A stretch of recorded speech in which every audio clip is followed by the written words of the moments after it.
I think for Margot, my character in particular, she kind of seems unsure at the beginning of Despicable Me 3 about Lucy. Like, I know she loves her, but she's kind of like getting used to having a mom for the first time.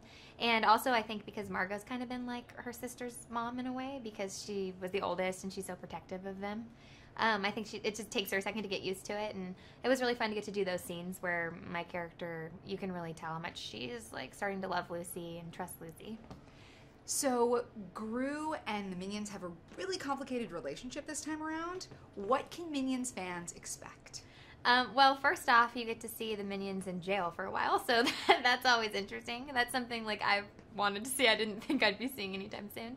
I love how they have like tattoos and stuff too in jail. And then also getting to see the Minions sing. I thought that was like one of the highlights for me. I just love that part of the movie. And yeah, I think you also get to see how much like that the Minions really love Gru in the movie because at the beginning they sort of turn on him and they are sick of being good and they want to be villains again and he's not doing very well because he's been fired and they think like we're gonna ditch him and like find something better, but in the end like you can see how much they really love Gru.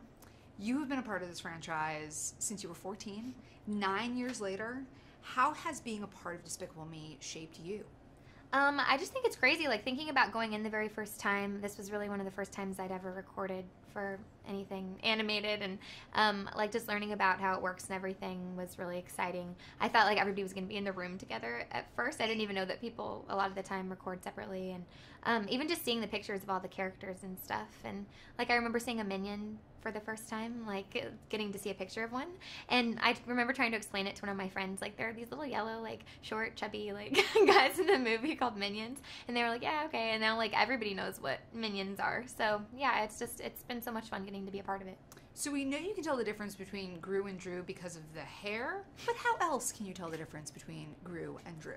Yeah, well, the hair for sure, but also I would say that Gru is a lot better with like with heists and with getting the bad guys and turning them in, and I would say that Drew is more about like being flashy and kind of like looking cool, and I think he likes the idea of doing it, but not really, he's not great with the execution, I guess is what I'm trying to say. What is your favorite part of being a part of this franchise? My favorite part, just, I mean, I've kind of grown up making the films, and it's just always been so much fun, like, getting to go inside the sound booth, and you don't have, like, anybody around, really. You're just kind of, like, alone in the booth, so you can kind of forget everything and just feel really free and have a lot of fun with the lines. So I like, how, like, freeing that part of it is, and then also getting to see the movie when it's complete, because even though I get to see photos and little, like, snippets during the process, to actually like see the whole thing, it's kind of like a surprise in a way, so I was really excited to get to see the movie.